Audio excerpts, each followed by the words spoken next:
Welcome everyone to our recording of the Bidders webinar. The purpose of this webinar today is to provide a little bit more details for the RFA that is being released on June 8th. As you are listening to this recording right now, we assume you have already received access. While this recording listening to this recording is not mandatory, it is certainly highly recommended and can really inform how you approach your proposals. My colleagues, Dr. Linda Munoz and Terry Daniels, are joining us, and in a few minutes they're going to be talking about the program models for which they are the points of contact.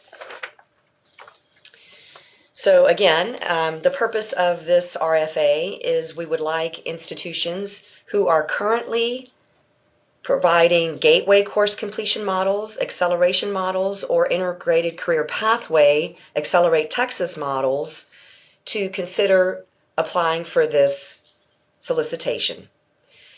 We call this the Comprehensive College Readiness and Success Models for 60 by 30 Techs, because clearly all of the completions will count towards the goals of our new higher ed strategic plan, the 60 by 30 text plan.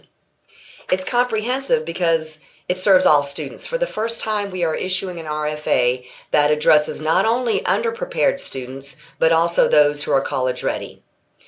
It also is comprehensive because it supports institutions as they continue to focus on being more student ready and scaling and enhancing these programs and services, not only the specific instructional models that we're addressing, but other related programs and services such as advising, orientation, financial aid services, other services that we know that students who are underprepared or those who are in their first year certainly can benefit from. And those services and programs certainly, again, lead to improved retention and completion rates, all in support of the higher ed strategic plan. Now, the most important point we want to emphasize is that this RFA focuses on scaling and enhancing existing program models, but not those who propose to design and implement a new model. So important dates here, and you can certainly always come back to this. We recommend that you perhaps print this page so that you have it as reference. But again, the posting date is today, Wednesday, June 8th. The Bidders webinar, you're listening to it right now, so we assume you have already received access to this. The intent to apply is mandatory, and it is due by Friday, June 17th, and these are all dates of 5 p.m. Central Time. Date and time, 5 p.m. Central Time. Inquiries, that's any questions that you have, are going to be due the following Friday, June 24th, and your actual proposal will be due Friday, July 8th, 5 p.m. Central Time. And of course, as you read the RFA, it gives exact detailed instructions on how you submit your proposal. And not following those instructions may mean that your proposal may not be officially accepted, and therefore we would not be able to consider it. The announcement of awards is anticipated Monday, August 1st, which should we want to give this due date ahead of time so that you have plenty of time to get all of your processes and procedures in place that will take in order for you to, if you are an awardee, that you would be able to ensure that your contracts, signed contracts by all your appropriate people, are back to the coordinating board and that are due Friday, August 12th. So the actual award structure. So we have allocated approximately $500,000 for those institutions who are selecting the gateway models, about $1.6 million for those institutions who are selecting the acceleration models, and approximately $3.7 million for those institutions who are selecting the integrated career pathway Accelerate Texas models. So an institution may elect to choose one, two, or all three of these models. The only stipulation is for the integrated career pathway option, those are eligible, or those are open only to community and technical colleges, not to universities. But the other two models are open to both community and technical colleges as well as universities. So once you have determined which model or models you would like to address, the way that the funding will work, and you can see this here on the slide, in the gateway models, we're talking about funding on successful completions. Another way that we see this illustrated is throughout the RFA, you will see the term student served, and we just want to emphasize that student served, when we talk about student served, we're talking about having been served through a successful completion, that the student did successfully complete the particular intervention described in the model. The acceleration models are also, again, $250 per successful one semester completion. We also will allow institutions to include acceleration models that occur over 2 semesters, because it is twice the lift to do the 1 semester. That completion gets double the 2 semester model completion. So the 2 semester completion is only $125 per completion, but still it is a nice number. The integrated career pathway, that of course is a much higher number, but it is also a hugely heavy lift, because you're talking about the successful completion being the certificate, the level 1 certificate. For the gateway and acceleration models, there's an opportunity for an institution to earn additional funding, and that would be if the same student who completed in the original semester, in the original gateway or acceleration model, if that same student continues on to the next semester and completes an additional 2 courses equivalent to 3 semester credit hours or more, those students will also then be eligible for, or the institution will be eligible to receive $150 extra per additional completion. That fits that definition. So the installment, every awardee will initially receive $500,000. That is also contingent upon the number of awards that are given. It will not go down, but there may be a possibility that it may go up, but at least a minimum of $500,000. Just one correction there, Suzanne, it's $50,000 for that initial payment. So we give all of our money with the initial. Thank you, Terry, for making that all-important correction. Yes, it is $50,000, not $500,000 for the initial installment. So everyone, please revise your notes. It is $50,000 for the initial installment, as it says here on the slide. And that is expected to be awarded on or around September 1st. So basically upon execution of the contract. The second installment is going to be based, of course, on the model selected, the number of anticipated students served, and then the number of completions. And that installment is expected to be awarded or to be sent out in February. The third installment in June, again, based on the same criteria. The fourth installment, February 2018.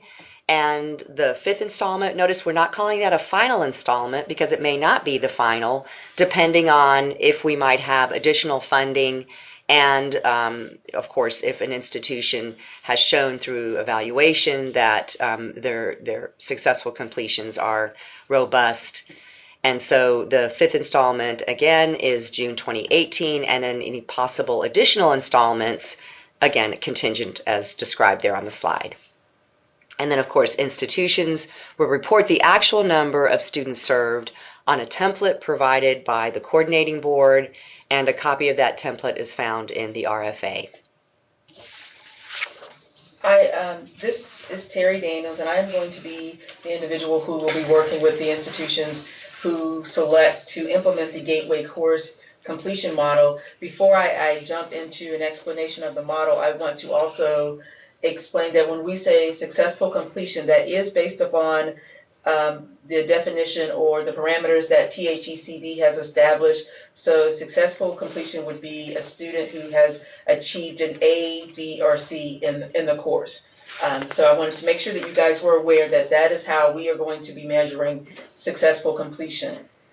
As Dr. Morales-Vale said, that with our comprehensive RFA, what we're trying to do is make sure that the institutions address a systemic approach, and that it's all the students who are in the academic pipeline. So the underprepared, as well as those who come into the college initially deemed college ready, but are not may not be successful in the coursework. And so with the gateway course completion, that's really what we're looking at, because in order to meet the 60 by 830 text goals, we also realize that a lot of students never pass those initial gateway courses. And so we are wanting to focus some of our funding on helping institutions or encouraging institutions to continue to scale efforts that have gone forth with the Gateway course. Some of you may be familiar with the Comprehensive Student Success Program that was funded by the coordinating board a couple of years ago. And what that program did was focus on Gateway courses where there had been a high drop, failure, withdrawal rate, and working on faculty engagement. So the Comprehensive Student Success Model really focused more so on what the institution could do with their structure to make students more successful. So it really wasn't designed necessarily on how we can help the students be more successful. It's what are we doing in our practices and our policies and things within the Gateway course that hinder student success. So with the Gateway course completion, again, the eligible applicants, community and technical colleges and universities, we're looking at the entry-level academic courses. And so these are I know that you may have a high withdrawal or failure rate in your upper division courses, but with these grant funds, we're really looking at institutions to have an impact on the Gateway courses. And you're going to have Gateway. These are going to be courses that you have traditionally had high drop, failure, or withdrawal rates. And as explained previously, we're looking for you to scale or enhance something that you're already doing. So this is not the time to go and look at the courses where you've traditionally had high levels of dropped, failure, or withdrawal rates and try to implement something. We want you, if you have been doing something previously, we want you to let us know what you've been doing. Establish a baseline. So what was going on before you made changes in that particular course? What were the drop, failure, withdrawal rates? Even if you have some demographic information on who wasn't being successful in those courses, that's the information that you should include in your narrative that you're submitting to us. One of the things that I'm going to put in here is also, we didn't talk about the length of the narrative. We're going to talk about that more and further down in the slide presentation, but you're only going to be submitting 5 pages to us in your application. So your narrative is you're not going to be able to give us a lot of detailed information, but we need you to give us enough information so that we can see what was going on your campus in the past, the changes that you've made in terms of initiatives or practices, and then what have been some of the outcomes. And so we're going to be looking at that baseline data of when things were bad, what did that look like? And then once you made those changes, and we need you to describe to us what those changes are, and then give us 2 additional semesters of data. So you've implemented change in the first semester. You may not have seen a whole lot of difference in the student outcome, but the second semester that you saw more. With the Gateway course, it's the parameters of what you can submit. It's really broad because I don't want to be very prescriptive, because what's going on the campus could be very different on each campus. So what you've done to address the need on your campus, plus 2 additional semesters of the impact of the initiatives that you have implemented. So really with the Gateway completion, I want to focus on what the goals of the program and some of the outcomes that we hope to see. And if this is something that you're already seeing in the efforts that you have going forward, this again is what the readers of the application will also be looking for. You need to evaluate and modify existing policies. And again, these are things that you should have done already. You may have to reevaluate and maybe make additional changes, but you have to have started this process already, because we want to see that the policies and the changes that you're making are actually increasing student success and completion.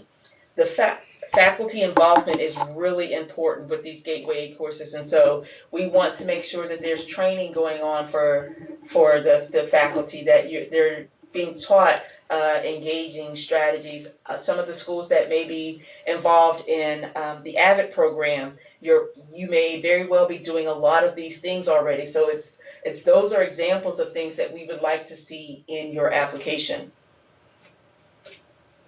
Also, additional goals, we want to make sure that the things that you're doing also impact the students early on. So if you have an early alert system that is being used for your gateway courses that you traditionally had a high level of drop, failure, or withdrawal, and that early alert system is contacting students to let them know that you need to reach out to an advisor, or you need to do additional tutoring. We want to know what are those things that you have in place that are designed to help students improve in those gateway courses. And the outcomes that are currently listed on the screen, these are just some of the things that at the end of this grant cycle, as you're reporting back to the coordinating board some of your successes, these are some of the things that we are going to be looking at as far as changes in the student body in these gateway courses.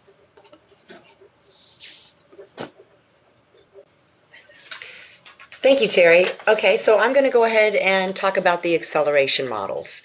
So the eligible applicants, again, are community and technical colleges and universities. The subject areas are limited to 2 subject areas, and that is mathematics and integrated reading and writing. Because these acceleration models are co-requisite mainstream models, we're talking about the students who are probably near college ready or at least assessed at levels 5 and 6. So we know that any co-requisite with a credit-bearing course would logically be an integrated reading and writing if it's addressing the reading and writing portion, or of course it could be any sort of NCBO or math intervention, along with the co-enrollment of the mathematics college credit course. The student enrollment. So here we say we expect a majority of underprepared students to be enrolled in this model in which you're going to describe in your proposal. So what we mean by that, we ask, and if you look at the next bullet, the last bullet, the evidence of scaling. So like Terry just mentioned, we want you to provide some baseline data. And because we're talking about the mainstream model, the best baseline data to submit for this model, if you're interested in addressing this model, is your data that you have for your pre-mainstream, before your institutions use the mainstream model or use the co-rec model. So basically, an example in the reading and writing is data that shows what were your completion rates for the first year college level course after 2 years for students who were not college ready in reading and writing. And that would be a wonderful baseline number to start with. And then the 2 semesters of additional data, those would be in the first semester in which you implemented a co-requisite model or a mainstream model. And I'm using those terms, as you've probably already noticed, interchangeably, and the following semester.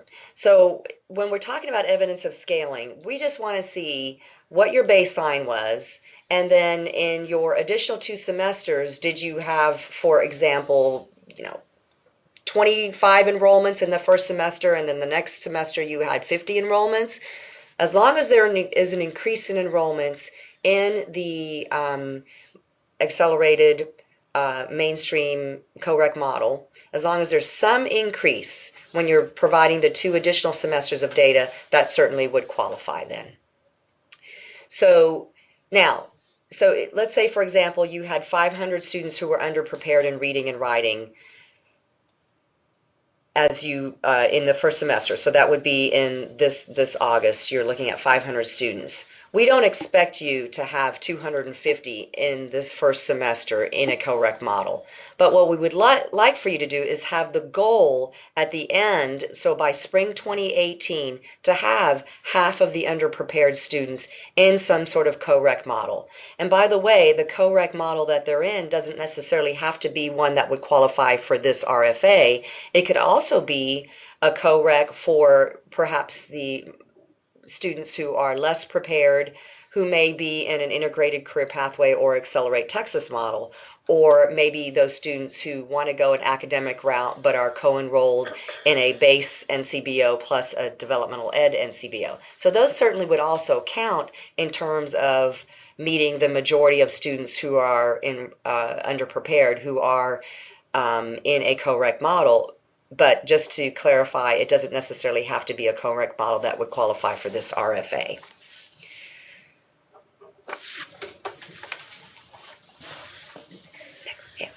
Okay, so as far as the various options, if you choose the Accelerate Models option, the various options that you can choose for that would be an ongoing just-in-time one-semester model. The Accelerated Learning Program is an example of this. And that is basically where the student is enrolled in an English or math college level course, an entry English or math college level course. Here I gave the example of an English 1301 course. Plus the student is also co-enrolled throughout the entire semester in an integrated reading and writing NCBO, for example. And remember, these are just examples. Another option would be a more short-term or intensive one-semester example. So we know many institutions are doing a 4-week or a 3-week integrated reading and writing NCBO, and then those students who successfully complete that would then move on to a 12-week English 1301, for example. And those are provided within the same semester. There are also institutions who are doing some sort of intensive intervention before the actual semester even starts. So in some sort of a boot camp, maybe 2 to 3 weeks before the semester starts. And so that would also count as this particular short-term intensive one-semester example. Now we do have, we know that folks are employing the new Mathways project and the Texas Puente program. That would be an example of the 2-semester model. And we just want to reiterate that students enrolled in that certainly would also qualify for this funding. However, we want to emphasize that successful completions in a 2-semester model, such as New Mathways or Puente, would receive half the award amount versus the successful completion in a 1-semester model.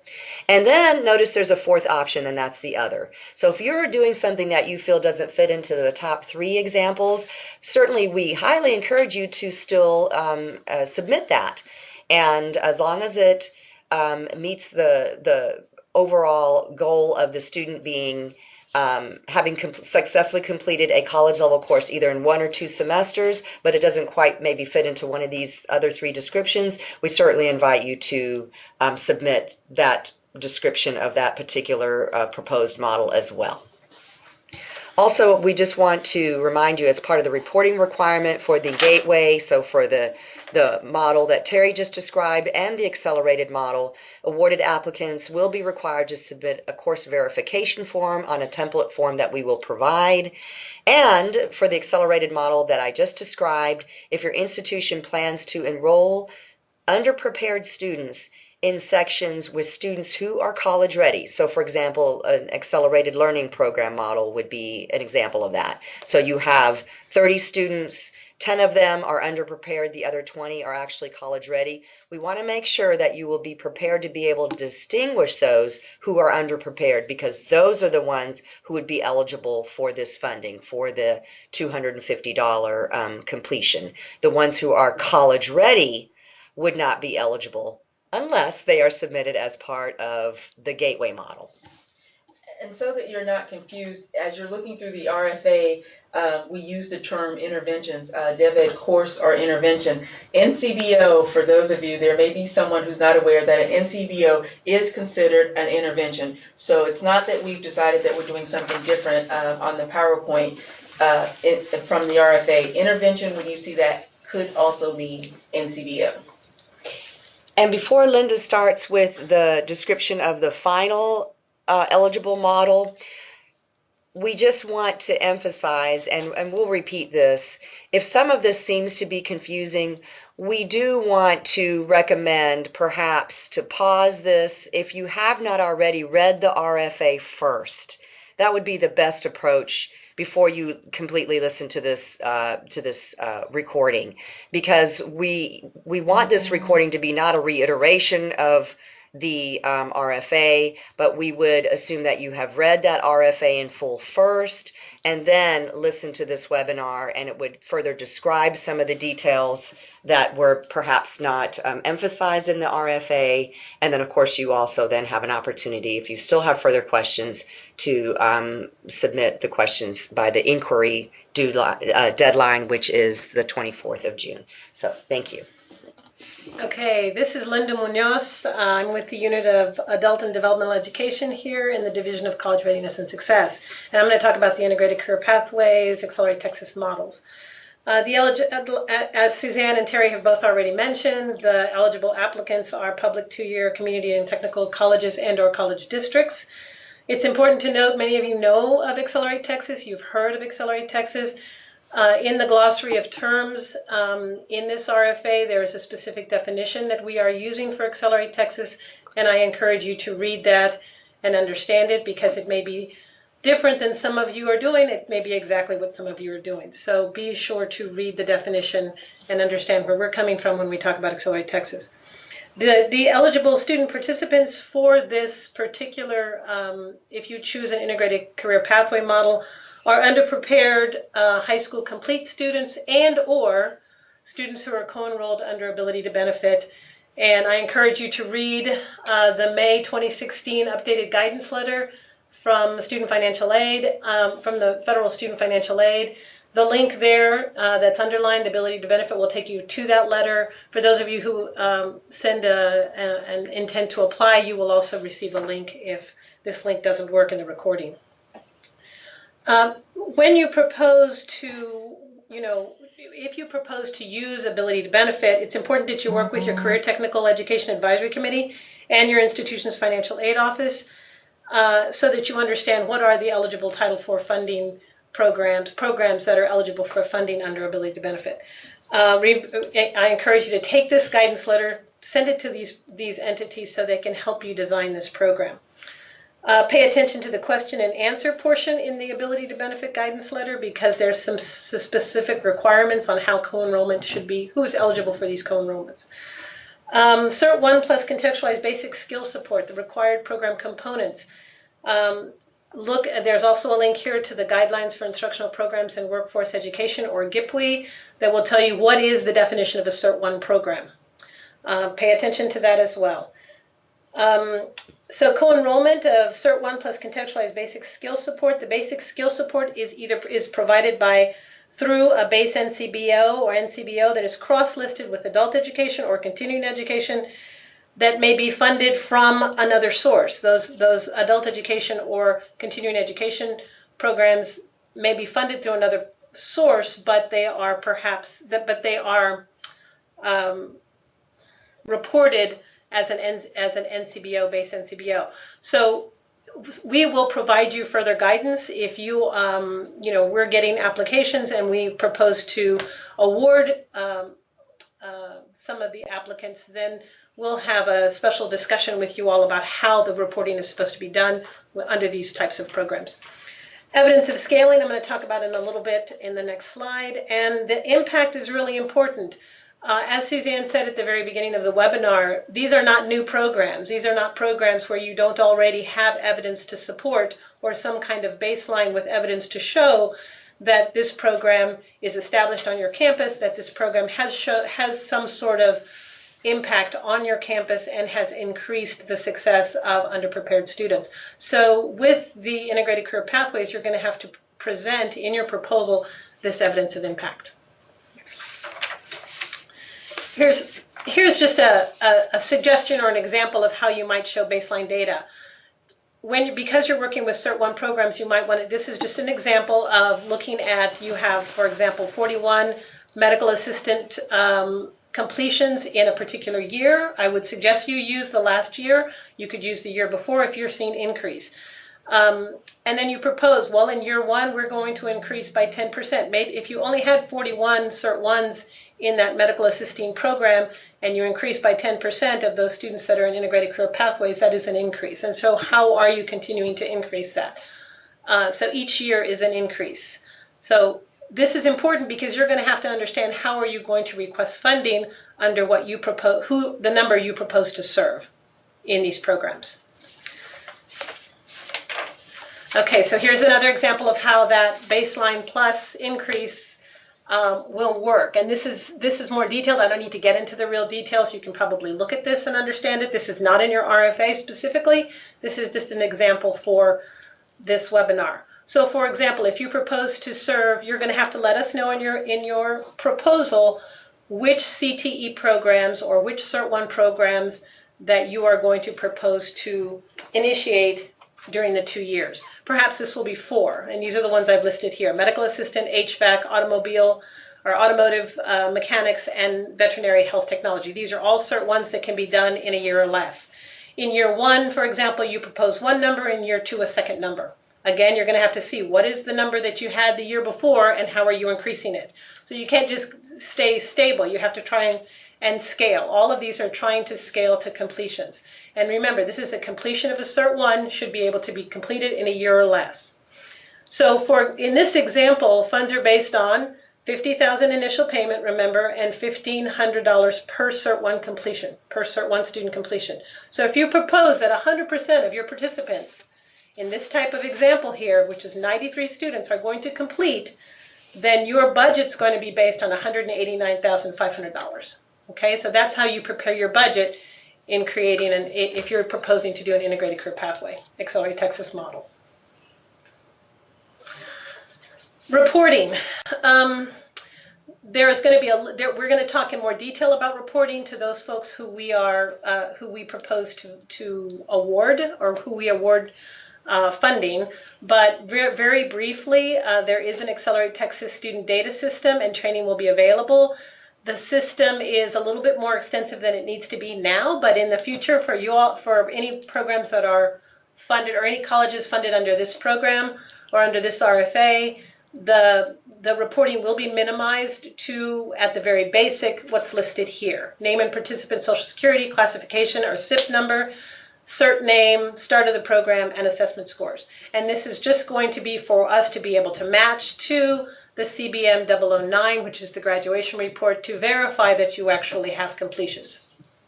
And we'll discuss this more with those that are invited to, or who are awarded funding.